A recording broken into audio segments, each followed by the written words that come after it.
돈을 쌓고 사는 자는 반드시 망할 것이며 끊임없이 이동하는 자만이 살아남는다. 유튜브 주식 채널 여러분, 오늘도 어제 장에 이어서 오늘도 마찬가지로 약한 그 흐름을 보였습니다. 오늘 주식시장이 약한 흐름을 보였지만 또 명절을 앞두고 있기 때문에 또 시장 내에 있는 자금들이 또 이탈을 하고 있는 이런 그 흐름도 보여주고 있습니다.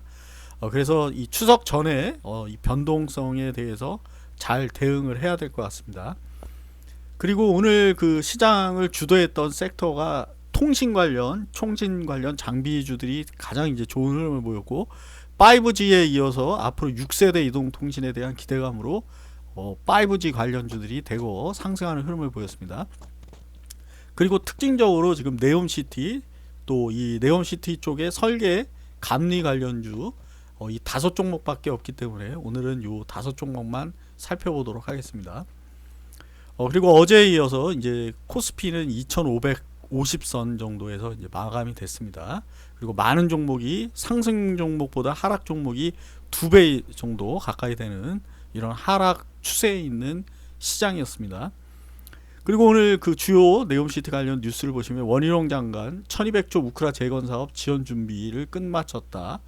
또 이 우크라 재건 관련해서 ODA 예산을 대폭 확대하겠다. 그래서 우크라 재건 또 네옴 관련된 또 이 건설주들 또 좋은 흐름을 보였습니다. 코오롱글로벌 우크라 재건 사업을 위해 SY와 MOU를 체결했다. 이런 뉴스가 있었습니다. 그리고 오늘 그 코오롱글로벌 작년에도 한 달에 걸쳐서 지금 12,000원대에서 29,000원대까지 2배 이상을 급등을 시켰었습니다. 11월에 최고가 이후에 계속 이제 나락으로 떨어지고 있었던 코오롱글로벌이 지금 11,000원대를 저점으로 연속적으로 거래량을 터트린 이후에 계속 그 상승 추세를 보이고 있습니다. 그리고 오늘 그 상승률 상위 섹터를 보시면 뭐 네옴시티, 우크라 재건 관련해서 유신, 또 이 설계 감리업체, 그리고 태영건설 우선주, 그리고 6세대 이동통신 관련해서 KMW, 에이스테크가 앞으로 기대감으로 상한가를 가는 흐름을 보였습니다. 보험 쪽에서는 롯데손해보험, 매각 관련해서 이 연속해서 상한가를 가는 흐름을 보이고 있고, 열병합 에너지 관련해서 모비스 오늘 상한가를 가는 흐름을 보였습니다. 그리고 네옴시티 이 관련된 설계 감리 업체는 요 5종목밖에 없습니다. 그래서 가장 먼저 이 치고 올라왔던 유신이 현재가는 5만 원을 이제 돌파를 했고 1, 2분기에 가장 많이 여기 있는 설계 감리주 중에 가장 많이 벌었습니다. 4,853원을 벌었고 주당 부채는 96%로 가장 낮은 부채 비율을 가지고 있었습니다. 시총은 1,500억대. 그래서 상당히 이제 1,000억 원대의 가벼운 시총을 가지고 있던 유신이 오늘 상한가를 갔습니다. 두 번째 히림이나 한미 요 글로벌 설계 회사들 아주 좋은 흐름을 보였습니다.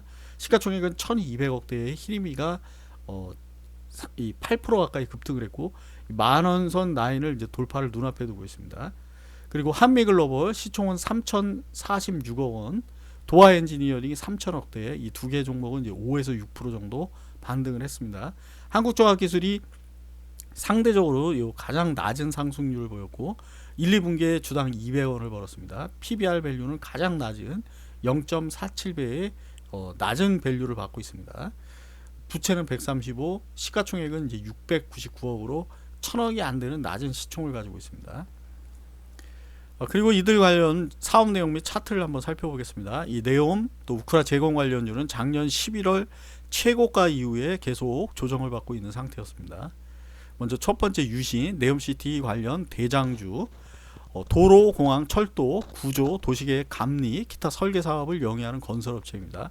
필리핀, 베트남, 캄보디아, 네팔, 케냐, 알제리 등에서 해외 사업을 수행하며 신시장 진출을 추진 중입니다. 이 유신 같은 경우는 11월 달에 6만 원대까지 최고가를 한번 찍은 이후에 계속 이제 조정을 받고 있었습니다. 최근 7월 들어서 거래량을 터뜨리면서 한번 이 거래량 이후에 이 조정을 받고 있지만 이 거래량이 거의 없는 상태에서 재차 오늘 큰 거래량을 터뜨리면서 전에 있던 그 고점 라인 부근대까지 가장 먼저 상승해 있는 유신입니다. 두 번째 종목 히림. 동사는 건설 관련 서비스업인 설계, 허가, 준공 관련 업무를 대행하는 업무와 타당성 조사, 분석, 설계 감리 등에 관한 관리를 수행하고 있습니다. 해외 산업 시너지를 극대화하고 새로운 해외 사업 수주 기회를 확대하기 위해 설계와 CM 분야 현장 간 협력 체제를 정비해 해외 정보력을 강화 중입니다. 히림 14,800원대의 작년 11월 달에 최고가 이후에 얘도 거의 뭐 같은 흐름을 보였었습니다. 최근 9월 초에 들어서 대량 거래를 터뜨리면서 수급을 받고 있는 모습을 보여주고 있습니다. 최근에 200일 장기 이평선까지도 돌파하는 모습을 보이고 있는 히림이. 세 번째 종목 한미글로벌. 국내 최초 건설 사업관리 전문회사로 건설 사업관리 업을 영위하고 있습니다. 국내 설계 분야 1위 기업인 한미글로벌. 얘도 지금 48,900원의 최고가 이후에 계속 이제 이 하락 추세를 보였던 한미글로벌. 최근에 9월 들어서 얘도 거래량을 터뜨리면서 어느 정도 반등해주고 있는 한미. 네 번째 도화엔지니어링. 동사는 물산업, 도시, 철도, 플랜트, 수자원 등 SOC 전 분야에서 종합 토목 설계업을 하고 있습니다. 종합 감리 전문업 등 전문적인 엔지니어링과 신재생 에너지를 이용한 발전소 건설 등 발전 사업을 진행하고 있습니다. 엔지니어링 부분에서는 주로 국가, 지방자치단체 등에서 발주하는 관급 사업을 수행하고 있는 도화. 아무래도 관급 이 공사 쪽이 강하다 보니까 요 12,000원대의 최고가 이후에 계속 이제 조정받고 있는 도화 엔지니어링. 상승률로는 이제 6% 정도의 상승률을 보였습니다. 마지막 종목 한국종합기술. 동사는 상하수도, 환경, 항만, 철도 등 엔지니어링 전 분야의 기획, 타당성, 설계, 분석, 평가, 감리 등을 수행하는 건설 엔지니어링 회사입니다. 매출의 대부분이 국내 공공 부분에서 발주하는 엔지니어링 용역이 차지하고 있습니다. 아무래도 국내에 이 매출이 비중이 높다 보니까 이 상승률은 그닥 이렇게 높은 상승률과 낮은 밸류를 받고 있습니다. 그래서 오늘은 요 설계 감리 업종을 살펴봤습니다. 우크라 또 네옴시티 관련돼서 가장 먼저 움직이고 있는 이 설계 관리업 이 종목들 앞으로 잘 필터링 해봐야 될 것 같습니다.